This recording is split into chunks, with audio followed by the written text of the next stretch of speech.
BPL football নিয়ে বাফুফের নাটক যেন থামছেই না। ম্যাচ শুরুর ঘন্টা দেড়েক আগে আবারও স্থগিত লিগ, অপেশাদার আচরণে ভোগান্তিতে ক্লাব ও খেলোয়াড়রা। নির্ধারিত সময় মুশফিকের বায়ুবাবলে প্রবেশ ব্যর্থতার দায় এড়াতে পারে না বিসিবি। অজিদের বিপক্ষে হোম সিরিজে তার না থাকাটা দুঃখজনক, মন্তব্য বিশ্লেষকদের।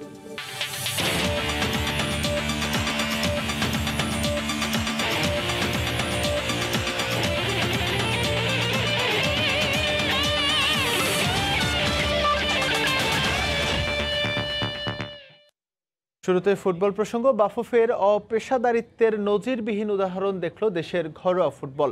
ম্যাচ শুরুর ঘন্টা দেড়েক আগে প্রিমিয়ার লিগ স্থগিত করল বাফুফে। মাঠে এসে ফিরে গেছেন 4 ক্লাবের ফুটবলাররা। সরকারের নিষেধাজ্ঞা সত্ত্বেও বারবার ম্যাচ দেয়া ও তার শেষ মুহূর্তে পঞ্জ হওয়ায় ভোগান্তিতে পড়েছেন ফুটবলাররা। বাফুফের এমন কর্মকাণ্ডের জন্য লিগ দীর্ঘ হচ্ছে, আর্থিক খরচ বাড়ছে ক্লাবগুলোর। ব্রাদার্স ইউনিয়ন ও আরামবাগের মধ্যকার ম্যাচ। যথারীতি স্টেডিয়ামে আসেন ফুটবলাররা, কিন্তু মাঠে এসে দেখেন তালা ঝুলছে বঙ্গবন্ধু স্টেডিয়ামের ফটকে। আবারও শেষ মুহূর্তে প্রিমিয়ার লিগ স্থগিত করেছে বাফুফে। মাঠে ঢুকতে না পেরে গেটের বাইরে বসে হতাশায় মুহ্যমান ফুটবলাররা। চলতি মাসে 3 বার পিছিয়েছে লিগ, 2 বার খেলার আগের দিন রাতে ম্যাচ বাতিল করেছে। এবার তো আরও অপেশাদারিত্বের ছোঁয়া। ম্যাচ ভেন্যুতে গিয়ে শোনেন খেলা হবে না। দেশের পেশাদার লিগের সর্বোচ্চ মঞ্চে এমন পরিস্থিতিতে পড়তে হবে ভাবেননি ফুটবলাররা। ম্যাচ প্রিপারেশন নিয়ে আসবে, ম্যাচের 1 ঘন্টা আগে জানতে পারবেন যে খেলা হবে না। সেটা আমাদের একটা মেন্টাল টর্চার। ভোকাস নিউজ দিয়ে আপনি শুধু মেন্টাল হ্যারাসমেন্ট করে তো আসলে কোনো লাভ নেই। এটা আমি মনে করি যে এগুলি না করে একদম খেলা বন্ধ করে দেন, আদারওয়াইজ আপনারা একটা ভালো ডিসিশন নেন। ফ্যামিলিকে স্যার এখানে কোরবান করছি, স্যার আমরা চাচ্ছি লিগটা হয়তো শেষ করে দেখ, আর না হলে কি অফ করে দেখ, আমরা বাড়িতে চলে যাই। Please, for federation on committee the league, give for us very correct and clear plan. একই চিত্র আরেক ক্লাব রহমতগঞ্জের ক্ষেত্রে। ম্যাচ না হওয়ায় বাফুফে টার্ফে এসে অনুশীলন করে ক্লাবে ফিরে গেছেন। বাফুফের সিদ্ধান্তহীনতার দায়ভার কেন বইবে ক্লাবগুলো, প্রশ্ন ক্লাব কর্তাদের। বসে খেলা হবে না, আমি ইউজুয়াল প্র্যাকটিস চলে আসছি, প্র্যাকটিস শেষ, ক্লাব প্লেয়ার চলে গেছে। একটু পেশাদারিত্ব থাকা উচিত ছিল, এটা আমি মনে করবো। 2:18 দিকে জানলাম যে মানে খেলা হবে না আর কি। একটা ফোন পেলাম জাবের ভাইয়ের, কি কারণে এসে বলে এটা এখনো বলতে পারতেছি না, চিঠির মাধ্যমে জানাচ্ছি। প্লেয়ারদেরকে যে বুঝাবো, এটা এই মন মানসিকতা আমার মানে বুঝে উঠতে পারছিলাম না। এদিকে কেন বারবার শেষ মুহূর্তে লিগ পেছানো হয় তা নিয়ে বাফুফের সঙ্গে যোগাযোগ করা হলে এর সদুত্তর মেলেনি। মেহেদি নাইম, সময় সংবাদ, ঢাকা। দেশের ফুটবল ও ক্রিকেটের নানা বিষয় নিয়ে কথা বলতে আজ আমাদের সঙ্গে আছেন রাইজিং বিডির ভারপ্রাপ্ত সম্পাদক এম কাইসার। কাইসার ভাই, আপনাকে স্বাগত আমাদের স্টুডিওতে। ধন্যবাদ। আমরা ফুটবল এবং ক্রিকেট নিয়ে কথা বলবো আজকে। ডেফিনেটলি শুরু করছি ফুটবল দিয়ে। কিছুক্ষণ আগে আমরা একটি রিপোর্ট দেখছিলাম, বাংলাদেশ ফুটবল ফেডারেশন তথা পেশাদার লীগ কমিটির অপেশাদার আচরণ নিয়ে। কারণ হচ্ছে আজকে বিকেল 4টে একটি ম্যাচ হওয়ার কথা ছিল, সন্ধ্যা 6টায় আরেকটা ম্যাচ হওয়ার কথা ছিল, কিন্তু ফুটবলাররা যখন মাঠে আসলেন তখন তারা জানতে পারলেন যে কোনো কারণে ম্যাচগুলো হচ্ছে স্থগিত করা হয়েছে। আসলে এইটার উত্তরটা কি হতে পারে, এটার সদুত্তরটা কি হতে পারে? আমরা রিপোর্টে দেখছিলাম বাফুফের পক্ষ থেকে হচ্ছে কোনো স্টেটমেন্ট দেওয়া হয়নি। আপনার কি মনে হয় হচ্ছে আসলে আমরা গর্ব করে বলি যে পেশাদার লিগে 1 যুগ পার করেছি আমরা, 1 যুগ ধরে মাঠে প্রিমিয়ার লিগ চলছে, তারপরও হচ্ছে এই জায়গায় কেন আমাদের ফুটবল?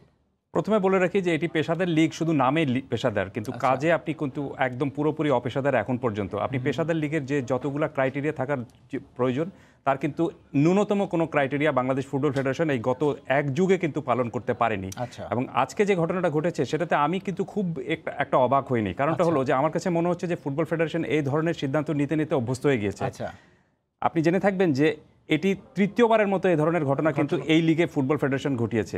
যে এটি কিন্তু শুধুমাত্র যে আজকে ঘটেছে তা কিন্তু না, এর আগে কিন্তু এর 2বার কিন্তু ফুটবলাররা মাঠে যাওয়ার জন্য প্রস্তুতি নিয়েছিলেন। জাস্ট আগের রাতে আপনি ফুটবল ম্যাচ ক্যান্সেল করা হয়েছে। বাট এবার যেটি নতুন হয়েছে সেটি হলো যে মাত্র ঘন্টা দেড়েক আগে কিন্তু আপনি ম্যাচটা পোস্টপোন করা হয়েছে বা বলা হয়েছে যে আপনারা খেলতে পারবেন না। দেখুন, এখন যে পরিস্থিতি চলছে তাতে কিন্তু শুধুমাত্র স্পোর্টসটাই কিন্তু আপনি সবচেয়ে সক্রিয় রয়েছে। এবং এটা কিন্তু শুধু বাংলাদেশে না, পুরো পৃথিবী জুড়ে কিন্তু রয়েছে। অলিম্পিকে কিন্তু হচ্ছে, আপনি কিন্তু আমরা কিছুদিন আগে দেখলাম যে আপনার ইউরো হয়েছে, কোপা হয়েছে, তো সব জায়গায় কিন্তু হচ্ছে। এবং এই স্পোর্টসটাই কিন্তু সবচেয়ে বেশি সক্রিয় রয়েছে। কেন সক্রিয় রয়েছে? কারণ এই কোভিডকালীনের মধ্যে আপনি কিভাবে স্পোর্টসটাকে পরিচালনা করতে পারবেন সেটার জন্য কিন্তু তারা একটা গাইডলাইন তৈরি করেছে এবং ফিফা এবং এফসিও কিন্তু সেটি দিয়েছে। সো বাংলাদেশ ফুটবল ফেডারেশন যে ফিফা এবং এফসির বাইরে তা কিন্তু না। নিশ্চিতভাবে তারা যখন এই ধরনের টুর্নামেন্টের আয়োজন করবে এবং এই কালীনের মধ্যে, তাহলে তো অতি অবশ্যই আপনাকে ফিফা এবং এফসির যে রুলগুলো রয়েছে, গাইডগুলো রয়েছে, কোভিড গাইডগুলো, সেগুলো পালন করতে হবে। কিন্তু সেটা বিন্দুমাত্র ফুটবল ফেডারেশন পালন করতে পারেনি দেখেই কিন্তু বারবার তারা এই ধরনের হোঁচটটা খাচ্ছে। এবং আজকে যে ঘটনাটা ঘটেছে সেটি এক অর্থে বলা যেতে পারে এক ধরনের একটা ফাজলামো বা তামাশা করার মতো কিন্তু পরিস্থিতি তৈরি হয়েছে। এবং সবচেয়ে ক্ষতিগ্রস্ত হচ্ছেন এখানে কিন্তু ফুটবলাররা। মাঠে প্রস্তুতি নিয়ে এসেছেন, প্র্যাকটিস করে নিয়ে এসেছেন, কার সাথে খেলবেন সব প্ল্যান করে নিয়ে এসেছেন, এসে শুনলেন যে আজকে আপনার খেলাই হবে না। অর্থাৎ আপনি দাওয়াত দিয়ে আনলেন কিন্তু বললেন যে আজকে দাওয়াত হবে না, তোমরা যার যার বাসায় গিয়ে খেতে হবে। সো এটি কিন্তু আমার মনে হয় যে মোটেও কিন্তু আপনার পেশাদারি পর্যায়ে ফুটবল ফেডারেশনের এটা যাচ্ছে না। এর অন্যতম কারণটা হলো ঠিক যে পর্যায়ে আপনার মাঠের বাইরে ফুটবলকে পরিচালনা করার প্রয়োজন ছিল সেই দায়িত্বটুকু তারা পালন করতে পারছেন না বলে কিন্তু এই ধরনের জটিলতার তৈরি হচ্ছে। কাসার ভাই, এই কমিটিটাই কিন্তু হচ্ছে গেল এক যুগ ধরে আছে মোটামুটি বলা যেতে পারে। সালাম মুর্শিদি ওনার তত্ত্বাবধানেই কিন্তু হচ্ছে পেশাদার লীগ কমিটি সবসময় হচ্ছে গেল কয়েক বছর ধরে উনি চেষ্টা করছিলেন, বলছিলেন যে হচ্ছে পেশাদার লীগটাকে একটা কাঠামোতে আনা যায় কিনা। আসলে কি হচ্ছে উনি কাঠামোতে আনতে পেরেছেন? এটা কি ব্যর্থতাটা কি হচ্ছে শুধু বাফুফের, নাকি ক্লাবদেরও হচ্ছে কিছুটা দায়বদ্ধতা আছে যে আমাদের ফুটবলটা হচ্ছে একটা রিমার্কেবল পজিশনে বা একটা জায়গায় হচ্ছে আমরা আনতে পারিনি?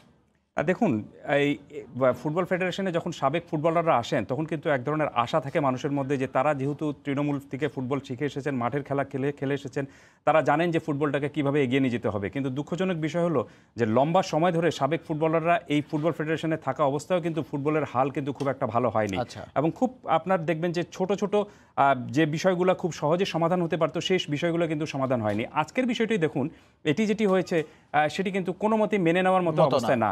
আমার কথা হলো যে আপনি কেন সব দলকে ডেকে তারপরে আপনি 1 ঘন্টা আগে ম্যাচে তাদেরকে বাতিল করবেন? এটা তো আপনি আগের দিন রাতেই এই সিদ্ধান্তটা নিতে পারতেন, অথবা আপনি 2 দিন আগেও নিতে পারতেন। সরকারের অনুমতি নেওয়ার জন্য কি আপনি অপেক্ষা ছিলেন? সরকার নিশ্চয়ই আপনাকে এই সিচুয়েশনে বা 1 ঘন্টার মধ্যে নোটিশটা আপনাকে অনুমতিটা দিবে না। এটা কিন্তু যে কোনো জায়গায় দিতে পারে।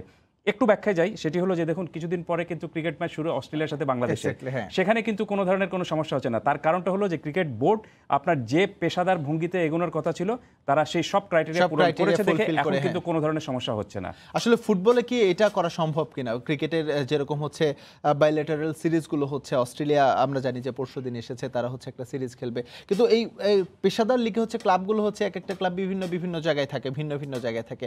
তাদের ক্ষেত্রে কি এইভাবে হচ্ছে বায়োসিকিউর বাবুলটাকে মেইনটেইন করা সম্ভব কিনা? আমরা যে ধরনের আর্থসামাজিক একটা প্রেক্ষাপটে থাকি। কেন সম্ভব না? অবশ্যই সম্ভব। আপনি ইন্টারন্যাশনাল ক্রিকেটের কথা বলছেন বা দ্বিপাক্ষিক সিরিজের কথা বলছেন। আমি একটু পিছনে ফিরে যাচ্ছি। কিছুদিন আগে কিন্তু ঢাকায় যে প্রিমিয়ার ক্রিকেট লিগ হয়েছে সেখানে 12টি দল খেলেছিল এবং সেই 12টি দলকে কিন্তু ক্রিকেট বোর্ড আলাদা করে হোটেলে রেখেছে, একটা বায়োবাবল সিকিউর সিস্টেমের মধ্যে রেখেছে।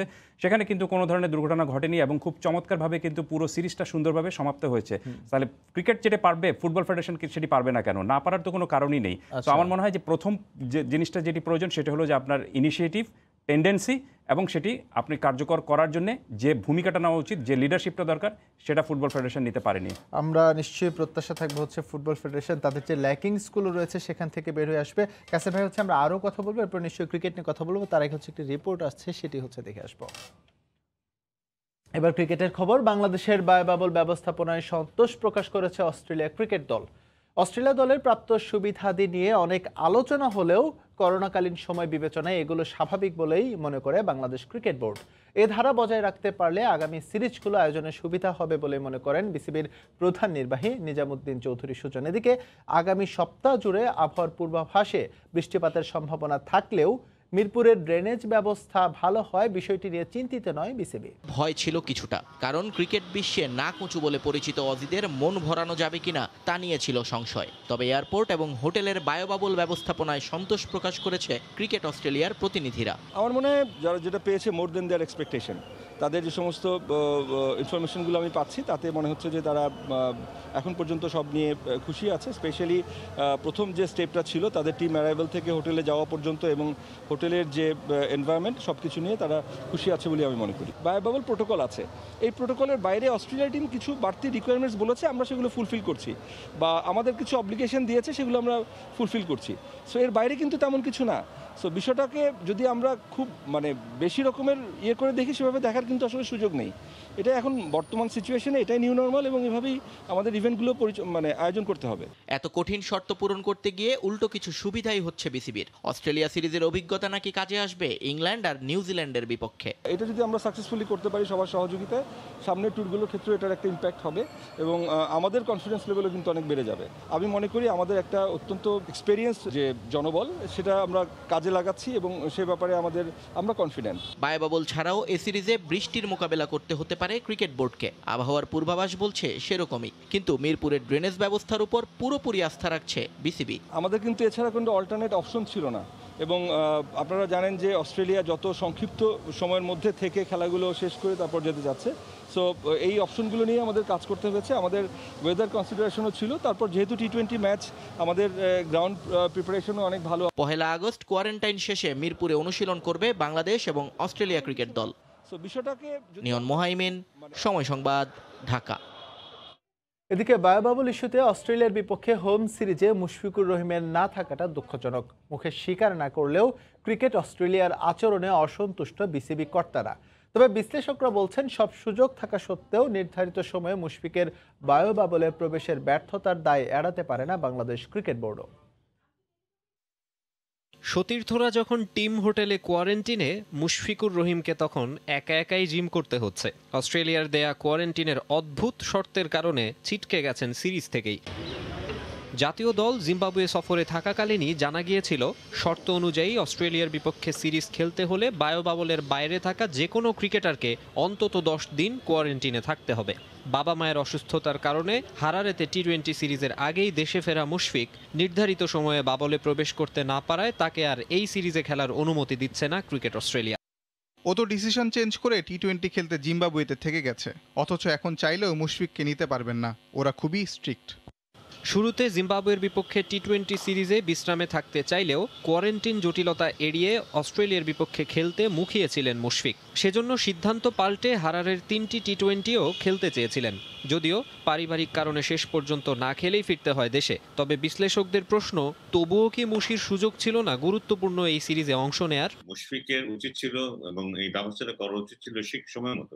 উপযোগী খেলোয়াড়ের সংখ্যাই অনেক কম, সেক্ষেত্রে মুশফিকের ভেতরে থাকাটা খুব জরুরি ছিল, এবং এটা কেন হলো না, এটা খুব অবাক হওয়ার মতো একটা ব্যাপার। একদিক থেকে অস্ট্রেলিয়া দলের প্রফেশনালিজম আমরা দেখছি, অন্যদিক থেকে কিন্তু আমাদেরও কিছুটা কিন্তু যে আনপ্রফেশনাল অ্যাটিটিউড আছে, সেটারও কিন্তু আমাদের চোখে পড়ছে। কিন্তু টাইগার ব্যাটিং অর্ডারের অন্যতম ভরসার নাম মুশফিকুর রহিম, তাই এই সিরিজে তার অংশগ্রহণ নিশ্চিতে ক্রিকেট অপারেশনসের আরও তৎপর হওয়া উচিত ছিল বলে মনে করেন বিশ্লেষকরা। মাকসুম আলম খান, সময় সংবাদ, ঢাকা। দর্শক, আমরা আবারও ফিরবো আলোচনার। সঙ্গে আছেন রাইজিং বিডির ভারপ্রাপ্ত সম্পাদক এম কাইসার। কাইসার ভাই, আমরা এবার ক্রিকেট নিয়ে আলোচনা করবো। আগে ইঙ্গিত দিয়েছিলাম, আসলে বাংলাদেশের বহুল প্রতীক্ষিত অজিতের বিপক্ষে সিরিজটা 4 বছর পরে ওরা বাংলাদেশের মাটিতে এসেছে। সবকিছু মিলে আসলে প্রত্যাশার খবরটা জানতে চাবো আপনার কাছ থেকে, কেমন প্রত্যাশা করছেন?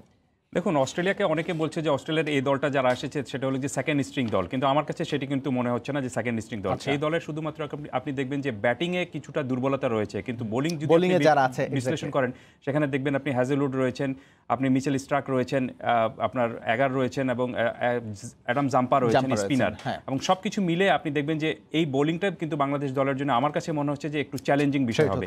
তবে এই সিরিজে বাংলাদেশ দলের জন্য সবচেয়ে বড় বা সুবিধার যে জিনিসটা রয়েছে সেটা হলো যে মিরপুরের একটি মাঠে খেলা হচ্ছে, এবং পুরো সবগুলো সিরিজটা একটি মাঠে খেলা হচ্ছে, এবং সেটি মিরপুরে।